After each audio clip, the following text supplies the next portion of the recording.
Bagi sebagian manusia, Dajjal dianggap sebagai penyelamat di tengah kondisi bumi yang dilanda kekeringan. Hujan tidak turun, tanaman mati, bahkan persediaan pangan semakin menipis. Manusia pun diliputi keputusasaan ketika Dajjal akhirnya muncul dan berkeliling dunia menemui manusia. Sebagian orang merasa bahwa mereka telah selamat dari krisis global, namun sejatinya mereka justru telah celaka karena mengikuti Dajjal. Fitnahnya begitu besar hingga 2/3 penduduk bumi menjadi pengikutnya, termasuk sebagian orang Islam yang imannya lemah. Namun bagi mereka yang memiliki keimanan kuat, mereka akan selamat dari fitnah Dajjal.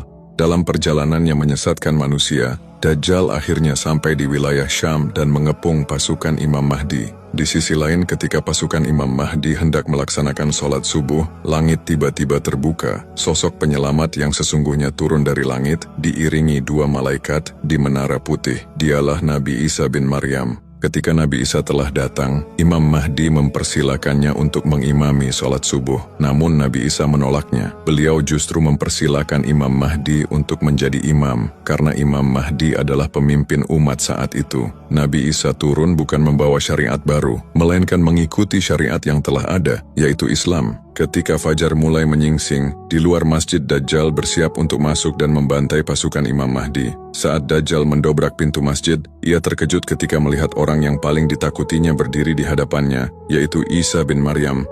Tubuhnya mulai meleleh ketika melihat Nabi Isa. Dengan kecepatan luar biasa, Dajjal segera melarikan diri ke arah ufuk timur. Namun dengan izin Allah, Nabi Isa telah berada di hadapannya. Dajjal kembali berlari ke arah ufuk barat, tetapi Nabi Isa kembali telah berada di depannya. Akhirnya Dajjal terus melarikan diri hingga sampai di gerbang Lud di Palestina. Di tempat itulah nubuat Rasulullah akan terjadi. Nabi Isa akhirnya membunuh Dajjal.